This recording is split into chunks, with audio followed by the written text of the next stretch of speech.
목사님이신데요. 이분이 성공회대학에서 재직하시면서 책을 지었는데 동화독법이라는 것입니다. 동화를 어떻게 읽을 것인가, 독법에 대해서 그리고 지은 책입니다. 이제까지 너무 일반적으로 잘 알려져 있는 해석의 방법 말고 그 해석의 틀 말고 다르게 보는, 그리고 다른 해석의 준구의 틀을 가지고 있어야 된다라고 하는 것이 이 책에서 지적하고 있는 것입니다. 흔히 알고 있는 우화나 동화들은 그 안에 있는 단편적인 어떤 교훈, 단편적인 어떤 레슨뿐 아니라 더 중요한 것들이 그 안에 있을 수 있는데, 우리는 고정관념 그리고 익숙하게 받아들여진 해석의 틀을 가지고 동화들, 그리고 우화들을 해석하기 때문에 더 풍성한 의미를 받아서 그렇게 사용하지 못한다는 것이죠. 그런 의미에서 이분이 동화독법이라고 하는 책을 썼습니다. 아이들이 보기엔 어려울 것 같고요. 아마 어른들 그리고 부모 세대에서 이 책을 보고 또 자녀들과 그 동화 읽었던 우화들을 가지고 그렇게 대화하면 참 도움이 될 것 같아요. 생각하는 그 틀, 다양한 각도에서의 그런 틀을 제공해주는 참 좋은 책 같더라고요. 이 김윤영 목사님께서 동화독법이라고 하는 책에서 예를 든 것이 뭐냐면, 대표적인 예가 양치기 소년에 관한 이솝우화 이야기를 가지고 설명하기 시작합니다. 여러분, 양치기 소년 이야기 잘 알지 않습니까? 대부분의 동화와 우화가 그렇듯이 선과 악의 구분이 분명합니다. 누가 악합니까? 누가 악해요? 양치기 소년이 악하죠. 자기의 어떤 잠깐의 즐거움, 거짓말을 하면 즐겁거든요, 재밌거든요. 그러니까 그 잠깐의 즐거움을 위해서 마을 사람들을 속이다는 것이죠. 그러니까 선악의 구조가 분명하죠. 양치기 소년 악한 것입니다. 한 번도 아니고 두 번씩이나 그렇게 했지 않습니까? 그러니까 악한 사람입니다. 분명한 사실입니다. 그런데 그래서 이 목사님께서 하시는 말씀이 뭐냐면 이렇게 시작하는 거예요. 양치기 소년만 과연 악한 존재냐, 그렇게 단편적으로 얘기하면 되는가라고 하는 질문을 하는 것입니다. 그러면서 뭐라고 설명하냐면, 이 양치기 소년은 일종의 경고 장치, 알람이지 않냐, 이렇게 이야기하는 거예요. 그러니까 닥쳐올 위험, 늑대라고 하는 위험이 닥쳐올 때 경고 장치로서의 역할이 이 양치기 소년의 역할인데, 이러한 역할을 잘 하지 못한다면, 이 경고 장치가 고장나 있더라면, 아웃 오브 오더 잘 작동하지 못한다면 그 잘못된 경고 장치에 대해서 수정하거나 잘못되었다고 지적하는 사람이 아무도 없었다는 것이죠. 그저 두 번 다시 또 속았고 또 속았고 했다는 것입니다. 그러니까 우리는 고정관념 속에서 개인적인 어떤 잠깐의 즐거움을 누리기 위해서 다수에게 피해를 줬던 이 거짓말하는 양치기 소년만 나쁘다고 말하지, 실제적으로 다시는 속지 않기 위한 어떠한 조치, 그런 강구들을 하지 않았던 마을 사람들에게는 책임을 묻고 있지 않다는 것입니다. 그러니까 생각해 볼 여지가 분명히 있는 것이죠. 그렇게 한 번 속고 두 번 속고 실제로 늑대가 나타나서 양 잡아갈 때 아무런 대비하지 못하는 모습이라는 것입니다. 뿐만 아니라 이런 얘기도 하는 것 같아요. 그 책에서 또한 이 양들의 입장에서 보면 정부가 독점되어 있다는 것이죠. 그러니까 정부가 오로지 그 양치는 거짓말하는 소년에게만 집중되어 있어서 그 소년이 아니고서는 그 위험을 누구든지 인지하지 못하는 그런 구조가 있다는 것입니다. 그러니까 그런 시스템적으로 그렇게 되어 있으니까 어려움이 발생하고 있다는 것입니다. 여러분 속으로 생각하셨을 거예요. 아니, 무슨 동화를 저렇게 어렵게 보나. 무슨 동화가 저러냐, 우화가 저러냐. 근데 우리 아이들에게는 그렇게 받아들일 수 있을지 모르겠지만, 거짓말했으니까 나빠, 하지만 실제로 더 나쁜 사람이 사실은 존재하고요. 세상에는 그렇게 단편적으로 보지 못하는 일들이 너무 많다는 것입니다. 아무튼 동화를 새롭게 보자라고 하는 주제가 아니기 때문에 뭐 계속 이야기할 수 있겠지만 여기서 그만하고, 그러니까 제가 이야기하고 싶은 얘기는 그런 거예요. 그러면 오늘날 시대에, 오늘날 교회에도, 성도들에게도 또 하나님께서도 교회에 아마도 여러 가지 경고의 메시지를 주고 있다라고 생각하는 것이죠. 그것이 어쩌면 양치기 소년일 수도 있을 것입니다. 많은 경우에 교회가 위기에 빠져 있다라고 경고합니다. 그리고 그것은 분명한 사실인 것입니다. 우리 교회는 좋은 교회입니다. 하지만 우리가 겪고 있는, 한 발짝 나가면 우리 한국의 교회들은 너무너무 어렵습니다. 너무 걱정스럽습니다. 그런데 많은 경우에 가짜로 이야기하는 것 같습니다. 평안하다고 별일 없을 거라고, 우리만 잘하면 되지, 우리 교회만 신실하게 말씀 지키고 있으면 되지라고 하는 생각들 가지고 있는 것 같습니다. 그리고 그것이 신압으로 우리 가운데 들어오는 것 같습니다. 그래서 오늘날 많은 거짓말하는 양치기 소년들이 있는 것 같습니다. 그런데 문제는, 더 큰 문제는 무엇이냐면 그러한 이야기를 듣고 만족함 가운데 있는 사람들이 더 문제인 것입니다. 반대의 경우도 마찬가지죠. 여러 가지 지역적인 것에 있어서 그렇게 하면 안 됩니다, 위험합니다 라고 경고를 들어도 그 경고의 메시지를 듣고 아무런 조치도 아무런 일도 하지 않는 것 또한 역시 큰 문제 아니겠습니까? 늑대가 오고 있다라고 하는 경고의 메시지, 그것이 거짓이든 아니면 참이든 그 이야기를 듣고 지혜로운 사람이라면 오든지 안 오든지, 늑대라고 하는 위험이 오든지 안 오든지 잘 대비하고 잘 준비하고 우리 무너진 틀은 없는지, 무너진 울타리는 없는지 잘 보는 것이 지혜로운 사람의 특징 아니겠습니까? 그런데 그것이 참인지 거짓인지 구별조차 하지 않고 관심 없으며 그저 그렇게 나는 괜찮으니까, 우리 교회는 괜찮으니까 하고 있다면 그야말로 다가올 위험에 대해서 준비하지 못하는 참 어리석은 사람 아니겠습니까? 제임스 패커라고 하는 사람이 있어요. 하나님을 아는 지식이라고 하는 책으로 꽤 유명해졌고, 아마도 이 사람의 이름은 잘 몰라도 하나님을 아는 지식이라고 하는 책의 제목은 한 번쯤은 들어봤을 만한 것입니다. 이 제임스 패커가 하나님의 놀라운 계획이라고 한 책에서 현대 그리스도인 그리고 현대 교회의 특징을 한마디로 일갈하여, 우리 기독교의 특징을 일갈하여 또 그렇게 아프게 지적한 길을 뭐라고 했냐면, 현대 교회의 모습은 온천탕 종교다라고 시작했습니다. 이런 말 어디서 생각했는지 딱 이렇게 일갈하여 딱 제목을 붙였죠. 현대 교회는 어떤 교회인가? 온천탕 종교다라고 묘사하고 있다는 것입니다. 왜 그런가? 오늘날 많은 교회와 성도들이 편안하고 안락한 분위기에서 그런 것들을 누리고 있다는 것입니다. 마치 따뜻한 온천물 속에 들어가서 시원하다 하는 것처럼 조금의 만족을 누리고 있지만 그 온천탕 밖에서 일어나는 일에 대해서는 관심 없고 그냥 그렇게 살아가고 있는, 그것이 오늘날 기독교의 모습, 한국교회의 모습이라고 그렇게 지적하고 있다는 것입니다. 제임스 패커나 이 김민웅 목사님만 그렇게 이야기하는 것이 아니고 많은 경우에 성경에도 그렇게 말하고 있다는 것입니다.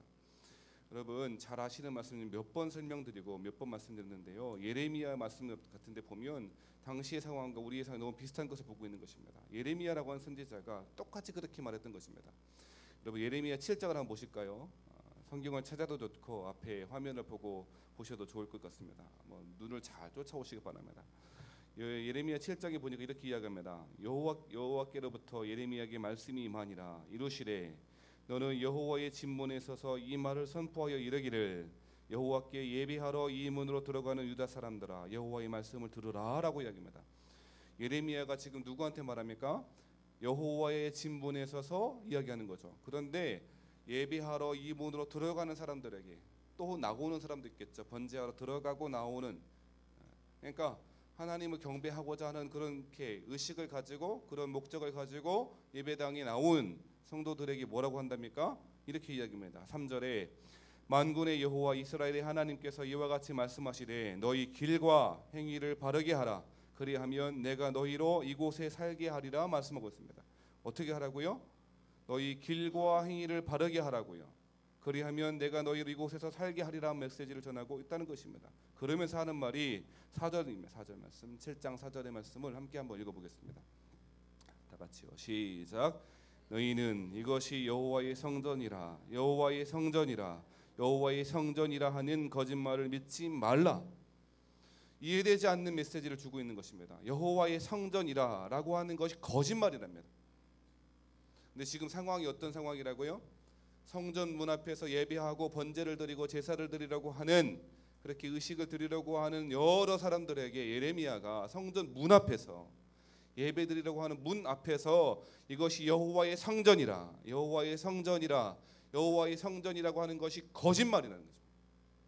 왜 거짓말이라고 하나? 그 이유가 우리가 좀 전에 읽었던 3절에 나와 있는 것입니다. 그 이유가 무엇입니까? 너희 길과 행위를 바르게 하지 않기 때문에 그렇습니다.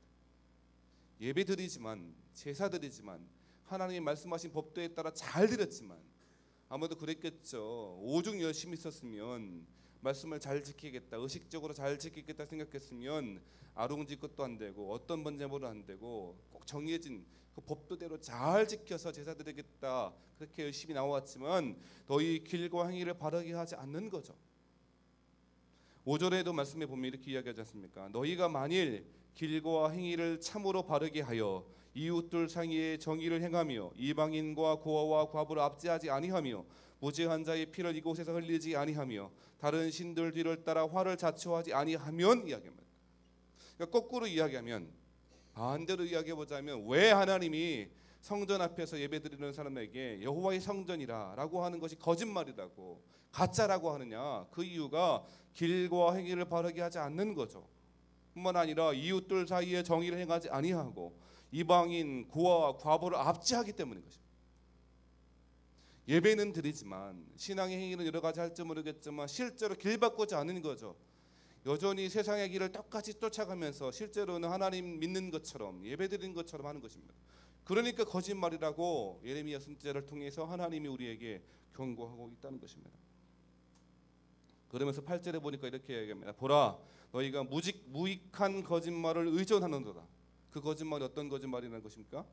여호와의 성전이라고, 여기가 하나님이 계신 곳이라고, 그것이 거짓말이라는 거예요. 그 거짓말은 무익한 것인데 그것만 의지하고 있다는 거죠. 그러면서 하나님이 이렇게 말씀하십니다. 10절과 11절 말씀이죠. 다 같이 한번 읽어볼까요? 10절 11절 말씀 다 같이 시작. 내 이름으로 일컬음을 받는 이 집에 들어와서 내 앞에 서서 말하기를 우리가 구원을 얻었나이다 하느냐. 이는 이 모든 가증한 일을 행하려 함이로다. 내 이름으로 일컬음을 받는 이 집이 너희 눈에는 도둑의 소굴로 보이느냐. 보라, 나 곧 내가 그것을 보았노라. 여호와의 말씀이라. 하나님이 보셨답니다. 여호와의 성전이라 불리는 그 성전이 도둑의 소굴이 됐다는 것입니다. 이 말씀은 요한복음 2장에 와서 예수님께서 성전에서 장사하는 장사치를 물리치시고 엎으시는 가운데 인용했던 말씀이 여기 나와 있는 것입니다. 예, 그런 것입니다. 도둑의 속을 강도의 구렬이 되었다라고 하나님께서 말씀하고 경고하고 있다는 것입니다. 그러면서 이 집에 들어와서 말하기를, 내 앞에 서서 말하기를 우리가 구원을 얻었나이다 하느냐? 하나님의 자녀 되었다고 하느냐? 내가 구원받은 백성이라고 하느냐라고 말씀하시는 것입니다. 어떻게 그렇게 말하냐? 실제로 하나님이 말씀하신 길 가운데 서지 않으면서 너희가 어찌 구원받았다고 말하냐? 라고 하시는 것입니다. 이러한 묵직한, 요즘 많이 쓰인 표현대로 하자면 돌직구를 던지시고 있지 않습니까? 예레미야를 통해서. 그런데 더 큰 문제는 무엇이냐면 이러한 어려운 상황 가운데 이러한 메시지를, 그렇게 강력한 메시지를 들었음에도 불구하고 반응하지 않는 백성들이 더 큰 문제였습니다. 왜 그렇습니까? 왜 그럴까요? 왜? 이렇게 말하는 사람은 한 사람밖에 없었습니다. 예레미야 한 사람. 나머지는 다 어떻게 했는데요? 평안하다고, 평안할 거라고, 평안할 거라고, 아무 문제 없다고, 아무 걱정하지 말라고 말하는 사람이 대다수였기 때문에 다수는 모든 선지자들 한 사람 빼놓고요, 예레미야 선지자 빼놓고는 괜찮을 거라고 이야기합니다. 그러니까 누구 말 듣습니까? 나머지 다 수많은 사람들, 예언자라고 하는, 소위 예언자라고 하는, 소위 선지자라고 하는 사람만 듣기를 기뻐하는 것입니다. 왜요? 우리는 하나님의 말씀을 들리는 대로 듣는 것이 아니고 듣고 싶은 대로 듣기 때문에 예레미야에 주신 메시지는 듣기 싫은 거죠. 우리 시대에 거짓말은 양치기 소년이 있다면 아마도 평안만을 외치는 설교자들일 것입니다. 그리고 뿐만 아니라 더 큰 문제는 우리 시대의 마을 사람들이 문제인 것입니다. 어떤 사람입니까? 평안의 메시지만을 귀에 담으려는 우리, 저를 포함해서 그것이 더 큰 위험에 처해 있는 사람일 것입니다. 아무도 다가올 위험과 경고에 대해서 대비하지 않고 그저 온천탕 속에 들어가 있듯 평안한 가운데 시원하다 시원하다가 외치고 있는 것이 우리 시대의 자화상 아니겠습니까? 사랑하는 여러분, 오늘 본문의 말씀에도 그러한 메시지를 우리에게 동일하게 주고 있는 것입니다. 오늘 본문으로 들어와 볼까요? 우리가 읽었던 21장에 보면 이렇게 이야기합니다. 우리 34절의 말씀을 함께 한번 읽어보겠습니다. 다 같이요. 시작. 너희는 스스로 조심하라. 그렇지 않으면 방탕함과 술 취함과 생활의 염려로 마음이 둔하여지고 뜻밖의 그날이 덫과 같이 너희에게 임하리라 말씀했습니다. 여러분, 예수님이 하나님께서 성전 문 앞에 들어가고 나오는 그런 이스라엘 사람들에게 예레미야 선지자를 통해서 주셨던 경고와 비슷한 말씀이 우리 가운데 주어지고 있다는 것입니다. 뭐라고 이야기합니까? 34절에 너희는 스스로 조심하라는 것입니다. 그런데 그 조심하라는 이유가 무엇입니까? 자, 어디를 가로로 묶어야 되냐면요, 그렇지 않으면부터 시작해서 두나여 지곡까지 가로로 묶어야 되는 것입니다. 자, 가로로 묶으셨죠? 그러면 우리가 스스로 조심해야 될 이유가 대해서 분명하게, 선명하게, 감명하게 보여주고 있는 것입니다. 왜 조심하랍니까? 왜 스스로 조심해야 됩니까? 뜻밖의 그날이 덫과 같이 너희에게 임할 것이기 때문에 조심하라는 것입니다. 여러분, 오늘 본문 34절에서 말하는 그날은 어떤 날입니까? 여러분, 그날은 21장부터 시작되어져 있는, 그리고 예수님 묘사하는 그날입니다. 마지막 종말의 시대이고 마지막 환란의 시대를 묘사하고 있다는 것입니다. 그 날에 대해서 성경은 오늘 본문에 설명하고 있습니다. 어떻게 설명합니까? 21장 6절 같은 데 보면 너희 보는 이것들이 날이 이르면 돌 하나도 돌 위에 남지 않고 다 무너뜨려지리라. 그 화려하게 지어진 성전문 앞에서 너희가 이거 보고 있지 않냐? 화려하게 그렇게 규모가 가장 크고 화려하게 지었던 이 헤롯 성전이 돌 위에 돌 하나도 남지 않고 무너지게 될 거라고 이야기합니다. 10절부터 이어져 있는 나와 있는 환란의 징조 또한 말씀하고 있다는 것입니다. 10절에 보면 또 이러시되 민족이 민족을 나라가 나라를 대적하여 일어나겠고 곳곳에 큰 지진과 기근과 전염병이 있겠고 또 무서운 일과 하늘로부터 큰 징조들이 있으리라 말씀합니다. 그러니까 오늘 34절에 말하는 그 날은 예수님의 말씀에 의하면 오늘 21장 전체 문맥에서 의하면 마지막 종말의 날이고 마지막 환란과 심판의 날임을 잘 알 수가 있다는 것입니다. 그런데 우리는 이 말씀을 잘 알고 있어서 넘어가고 있는데요, 사실은 더 중요한 것이 있습니다. 사실은 더 중요한 것은요, 저희가 묵상할 때, 설교 준비할 때 마음 가운데 부딪히는 말씀은 21장 5절 말씀이었습니다. 21장 5절에 보니까 이렇게 너희가 스스로 조심해야 되고 그렇지 않으면 뜻밖의 그날이 덫과 같이 너희에게 임하여서 너희의 올무가 되어서 그렇게 심판 가운데 있게 될 것이라고 말씀하시면서 어떠한 사람들에게 그 메시지를 전하고 있느냐라고 하는 것이 더 중요한 것입니다. 5절에 보니까 이렇게 얘기합니다. 어떤 사람들이 성전을 가리켜 그 아름다운 돌과 헌물로 꾸민 것을 말하며, 무슨 이야기입니까? 어떤 사람들이 성전문 앞에서 이야기하는 것입니다. 서로 대화하는 것입니다. 이 성전을 보라고, 얼마나 대단하지 않냐고, 규모가 가장 크지 않냐고. 여러분, 몇 번 설명드렸지만 이스라엘 사람들은 역사에서 성전을 3번 지었습니다. 첫 번째가 솔로몬 성전이고요, 두 번째가 수룹바벨 성전이었습니다. 수룹바벨, 그죠? 세 번째 성전이 헤롯 성전이었습니다. 오늘 본문이 말하고 지칭하고 있는 성전은 헤롯 성전입니다. 가장 화려한 성전은 솔로몬 성전이었고, 반대하여 가장 규모가 크고 어떤 웅장하게 지었던 성전이 마지막 지어졌던 헤롯 성전입니다. 오늘 사람들이 말하는 그 성전은 바로 이 헤롯 성전을 가리키는 것입니다. 그 헤롯 성전을 가리켜 뭐라고 이야기합니까? 아름다운 돌과 헌물로 꾸민 것을 보라고. 아마도 우리가 상상하건대 사람들이 그 문 앞에서 그 규모에 대해 감탄하고, 하나님의 은혜로 이렇게 지어졌지, 얼마나 대단하냐, 얼마나 근사하냐, 저것 좀 보라고, 얼마나 기가 막히게 지어졌냐, 그렇게 칭송하고 있는 사람들에게 주어진 메시지가 바로 그 날에 대해서 말하는 것입니다.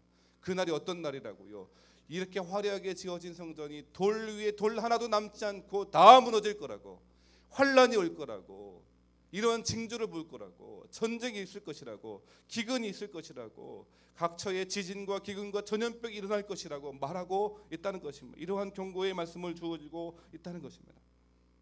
즉 마치 예루살렘 성전이 예레미야 시대에 평안할 거라고, 아무 일도 없을 거라고, 이것은 여호와의 성전이라고 가르치는 그러한 메시지를 듣고 안전할 거라고, 괜찮을 거라고, 구원받았으니까 괜찮다라고 생각하는 수많은 사람들에게 경고했던 예레미야의 메시지와 헤롯 성전 문 앞에서 예수님께서 마지막 시대에 그 날이 임하여 징조와 기근과 전염병과 여러 가지 징조를 보고 분별하라고 말씀하신 메시지는 동일하게 주어지고 있다는 것입니다. 사랑하는 여러분, 그런데 우리가 스스로 조심하여 그 날에 덫과 같이 임할 것인데 스스로 조심해야 될 이유에 대해서 설명하고 있는 것이 우리가 가로로 묶었던 그 본문입니다. 왜 그렇게 해야 됩니까? 왜 우리가 조심하지 못하게 되어지고 그날을 대비하지 못하게 된답니까? 두 가지 이유입니다. 그런데 그 이유가 뭡니까? 방탕함과 술 취함이라는 것입니다. 첫 번째, 여러분, 왜 우리가 그날을 준비하지 못합니까? 그리하여 덫과 같이 그날이 우리에게 임하는 이유가 무엇입니까? 방탕함과 술 취함 때문이죠. 두 번째 이유는 무엇입니까? 생활의 염려 때문이라고 경고합니다. 근데 여러분요, 가만 보면 이 두 개의 메시지는 정반대의 스펙트럼을 보면 가장 반대에 있는 것 같아요. 그죠? 방탕함과 술 취함이라고 하는 것은 어떤 삶의 스펙트럼 가운데 저쪽에 있는 거죠. 그냥 극단에 있는 것입니다. 즐기고 있는 것입니다. 방탕함과 술 취함은 어느 정도 부한 사람들, 그렇죠? 어느 정도 누리고 말이죠. 이렇게 하는 사람들이 하는 것이죠. 근데 한 극단의 이 한 반대 스펙트럼의 정반대에 있는 사람들이 어떤 사람입니까? 생활에 염려합니다. 근데요, 성경을 가만 보니까 이 두 극단처럼, 우리가 보기에는 극단처럼 보여지는 것을 한 동일한 석상에서 이야기합니다. 방탕함과 술 취함이라고 하는 부류와 그리고 생활의 염려라고 하는 것이 하나의 부류로 설명했다는 것입니다. 결과가 동일하다는 것이 아니에요. 이것들 때문에 이것들 때문에 그날이 덕과 같이 임할 것이라고 하는 결과 때문에 말하는 것이 아닌 것 같더라고요. 왜 동일한 석상에서 이야기할까요? 이유가 있어요. 모양은 정반대처럼 보여질지 모르겠지만 본질이 똑같기 때문에 그래요. 방탕함과 술 취함이라고 하는 부류와 그리고 생활의 염려라고 하는 한 부류, 이 부류는 본질이 똑같습니다. 그 본질이 뭐길래요? 그것은 철저한 자기 중심성입니다. 철저한 자기 중심성이라고 하는 주제에 의하면 이 둘은 똑같습니다. 동전의 양면처럼 하나입니다. 자기 중심성이라고 하는 본질 속에 하나는 방탕함과 술 취함이라고 하는 모습으로 보여지고 한 반대면에는 바로 생활의 염려라고 하는 면으로 드러나고 있는 것입니다. 많은 경우에 성경은 술 취하지 말라고, 방탕하지 말라고 경고하지 않습니까? 오직 성령의 충만함을 받으라마 이러면. 또한 많은 경우에 주님은 많은 하나님의 당신을 따라오려고 하는 수많은 무리들과 제자들에게 아무것도 염려하지 말라고, 무엇을 먹을까, 무엇을 입을까, 무엇을 마실까, 어떻게 살까 염려하지 말라고 그렇게 말씀하셨습니다. 그럼에도 불구하고 여전히 염려합니다. 왜 그렇습니까? 그것은요, 다름이 아닙니다. 다른 것이 아니에요. 이유는 분명합니다. 감명합니다. 내가 내 삶을 책임져야지, 내가 열심히 살지 않으면 누가 도와주겠나 라고 하는 중심성입니다. 열심히 살지 말라는 말 아닙니다. 열심히 사셔야 됩니다. 치열하게 그렇게 사셔야 됩니다. 공부한 학생들은요, 정말 열심히 공부하시기 바랍니다. 공부하지 않고 어떻게 하나님의 자녀라고 이야기합니까? 그런데 그것 말하는 건 아닙니다. 근데 그 생활의 염려라고 하는 말씀에는요, 그게 들어가 있는 거예요. 내가 내 삶을 책임져야지라고 어떤 다른 의미에서 자기중심성이 들어가 있는 거죠. 사랑하는 여러분, 바로 이처럼 방탕함과 술 취함, 생활의 염려는 바로 하나님 자기중심성이라고 하는 본질 가운데 그날을 준비하고 대비하지 못하도록 만든다는 것입니다. 사랑하는 여러분, 다 그렇죠. 다 그렇죠. 예배, 그 신앙의 삶, 주께서 말씀하신 길, 그 믿음의 길은 주변적인 것입니다. 우리 우선순위와는 전혀 관계없습니다. 우리는 우리의 시간과 이익과 우리의 자존심이 허락하는 부분에 있어서만 헌신하고 그 범위 내에서만 충성하고 그 범위 내에서만 예배합니다. 예배가 우선이 아니고요, 믿음의 길, 신앙의 길이 우선이 아니고요, 다 한 다음에 남으면 예배 드립니다. 이것은 생활의 염려라고 보여지는 철저한 자기중심 때문에 그렇습니다. 그렇게 말하죠. 교회가 밥 먹여주냐? 이처럼 믿음 없는 말이 어디 있습니까? 대놓고 말하지만 신앙생활 잘한다고 교회가 밥 먹여주냐? 얼마나 믿음 없는 말입니까?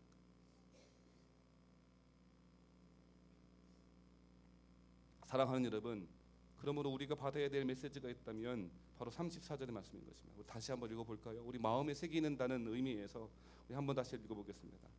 시작. 너희는 스스로 조심하라. 그렇지 않으면 방탕함과 술 취함과 생활의 염려로 마음이 둔하여지고 뜻밖의 그날이 덫과 같이 너희에게 임하리라. 아멘. 이러한 가운데 그러면 예수님께서 이렇게 말씀하실 뿐 아니라 이러한 종말의 때, 마지막 때를 덫과 같이 그날을 준비하고 대비할 자세 그리고 방법도 말씀해주고 있다는 것입니다. 그것이 36절입니다. 36절 한번 읽어보겠습니다. 다 같이요. 시작. 이러므로 너희는 장차 올 이 모든 일을 능히 피하고 인자 앞에 서도록 항상 기도하며 깨어 있으라 하시니라. 여러분, 이러한 덫과 같이 임할 그 마지막 심판의 날, 진노의 날을 피하기 위하여, 그리고 인자 앞에 신실하게 서기 위하여서 한 가지 해야 할 일이 있다는 것입니다. 그 방법이 있다는 것입니다. 무엇입니까? 항상 기도하고 깨어 있으라는 것입니다. 로마서 13장 11절 말씀에도 이렇게 얘기합니다. 또한 너희가 이 시기를 알거니와 자다가 깰 때가 되었으니 이는 이제 우리의 구원이 처음 믿을 때보다 가까웠습니다. 사도 바울이 로마서 13장 11절에 말하는 구원이 처음 때보다 가까이 왔다라고 하는 마지막 때를 염두에 둔 것 같아요.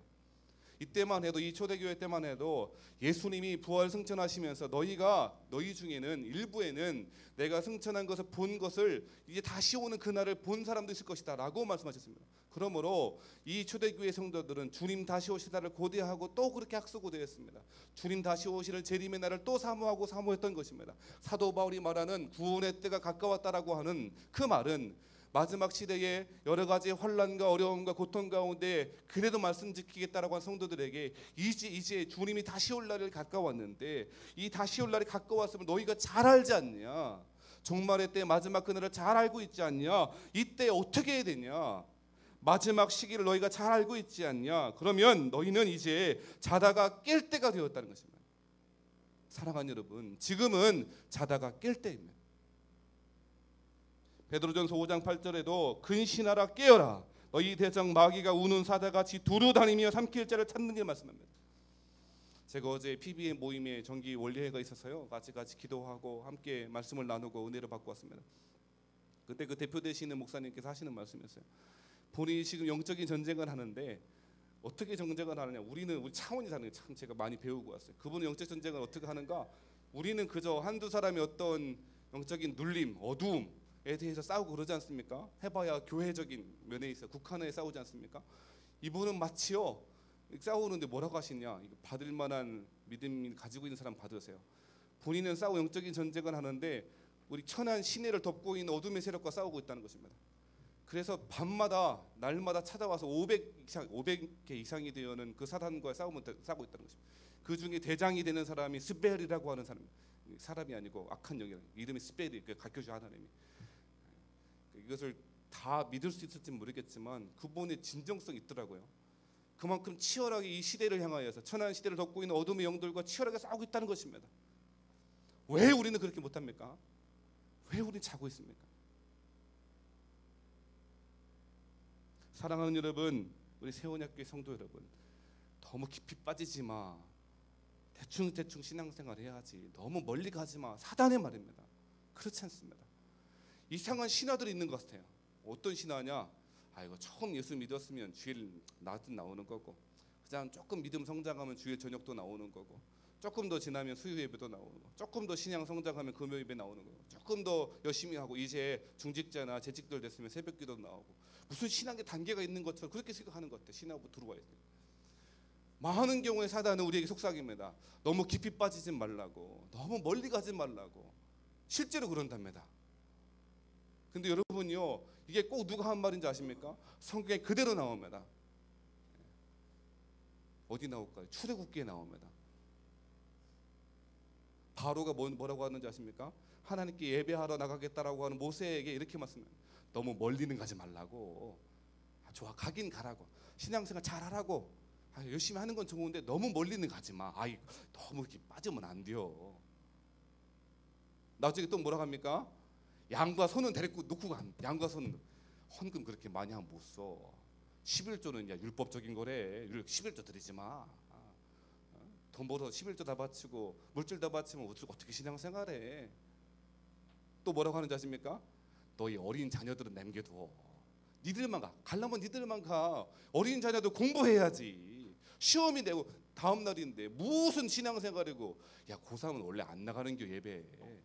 나중에 혼대 합격한 다음에 가는겨. 애들은 남겨둬. 사단의 말입니다.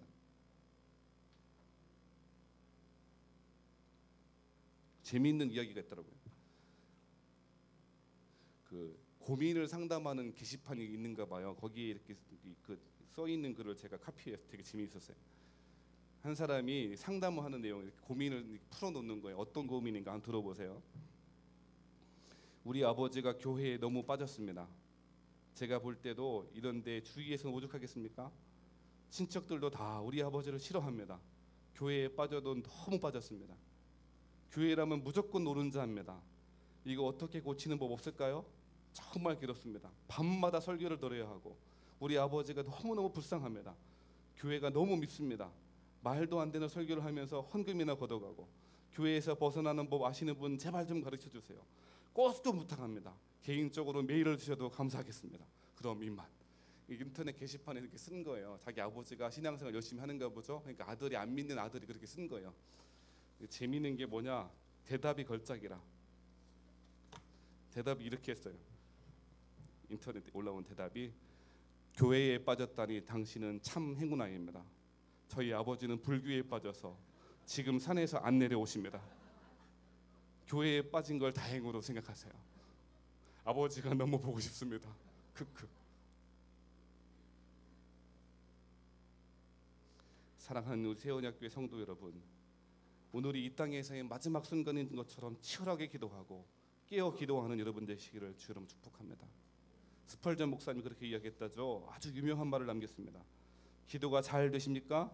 그러면 기도해야 합니다. 왜냐하면 기도할 수 있기 때문입니다. 기도가 잘 안 되십니까? 그러면 당장 기도해야 합니다. 왜냐하면 기도할 수 없기 때문입니다. 사랑하는 여러분요, 가장 좋은 방법은 마음을 낮추고 하나님 앞에 침묵하고 주를 조용히 찬송하고 예배당 가운데 나와 주의 말씀을 읽으며 하나님께서 내게 무엇을 말씀하신지를 경청하며 듣는 것입니다. 여기에서부터 출발했으면 참 좋겠습니다. 메마른 10년 가지고 강팍한 마음 가지고 탁탁하게 굳어진 마음 가지고 그저 견디듯 신앙생활을 하는 것이 아니라 하나님의 은혜의 강물 가운데 날마다 깨어 그 은혜를 누리고 은혜의 단비를 다 받아 누리고 그렇게 살아가는 우리 식구들 되시기를 주 이름으로 축복합니다. 말씀 마치려고 합니다. 하나님께서 우리에게 요구하시는 삶은 마지막 때를 분별하며 조심하여 그리고 종말을 바라보고 고대하고 살아가는 삶입니다. 깨어 기도하고 깨어 주의 말씀을 주의 나라를 사모하고 고대하는 사랑하는 우리 식구들 되시기를 주 이름으로 축복합니다. 어떤 분이 아니고요. 매일 성경 있잖아요. 우리는 생명의 삶 가지고 큐티하는데 매일 성경 그 큐티집 있잖아요. 근데 그 매일 성경을 거기 그 총무 그 성서 유니어 총무 되시는 분 큐티 세미나 하면 그런 말 하더라고요. 뭐라고 하나 지금도 제가 딱 이렇게 마음에 이렇게 기억하고 있는 말이 있어요. 참 그런 카피를 어떻게 쓰는지 몰라요. 모든 성도가 매일 성경을 읽을 필요는 없습니다.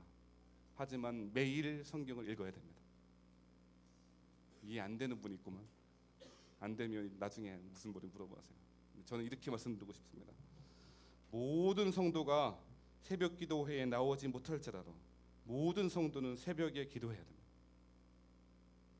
아멘 해도 괜찮은데 사랑하는 여러분, 열심을 다하여 마지막 종말의 때를 대비하고 준비하고 경고의 메시지를 그저 뭔 그런 일이 있겠어, 평안한데 별일 없는데 우리 교회 잘 되는데 우리 교회 기분 좋은데 그렇게 머물지 말고 이 시대를 향하여 주시는 하나님의 메시지를 마치 지금 나에게 하시는 메시지인 줄 알아. 성전이 성전되어지게, 예배가 예배되어지게, 교회가 교회되어지게 힘쓰시고 애쓰는 종말의 시대를 살아가는 저와 여러분 되었으면 참 좋겠습니다. 찬송하겠습니다. 여러분 이 찬송 잘 아시죠? 주신 말씀 생각하고 묵상하면서 함께 찬송하고 기도하도록 하겠습니다.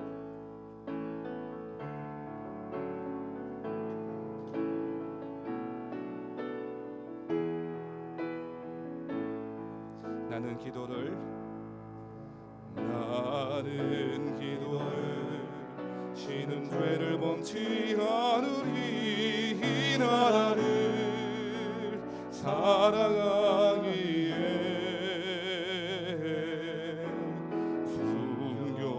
순교자들의 피로 값주고 산 나라 어둠에게 내어주지 않으리. 다시 한번 처음부터. 나는 기도를 쉬는 죄를 범치 않으리. 이 나라를 사랑하기에 순교자들의 피로 값주고 산 나라 어둠에게 내어주지 않으리.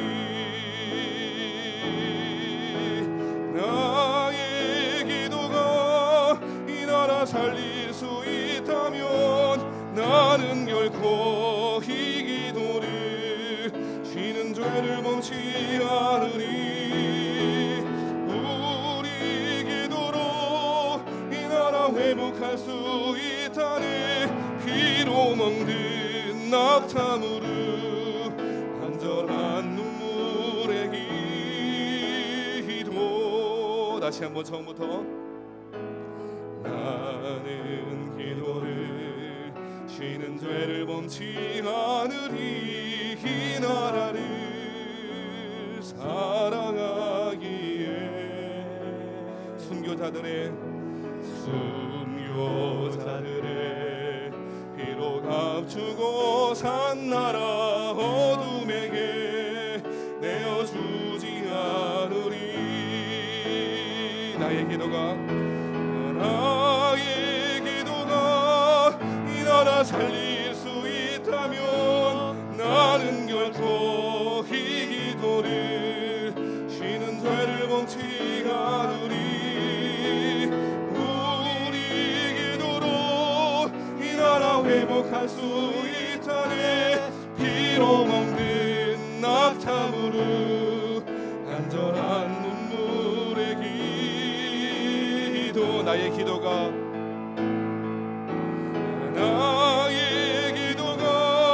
이 교회 살릴 수 있다면 나는 결코 이 기도를 쉬는 죄를 범치 않으리. 우리 기도로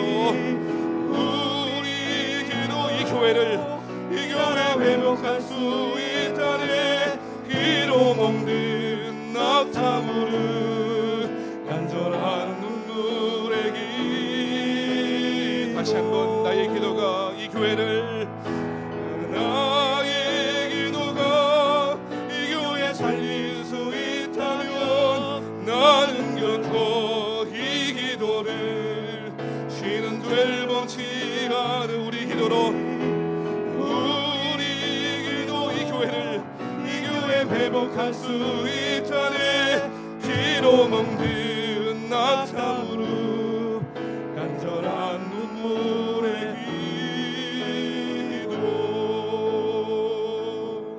기도하겠습니다. 하나님, 기도할 때 이번 주신 말씀 묵상하면서 너희는 스스로 조심하라. 그렇지 않으면 그날이 덫과 같이 너에게 임하리라 말씀하셨습니다.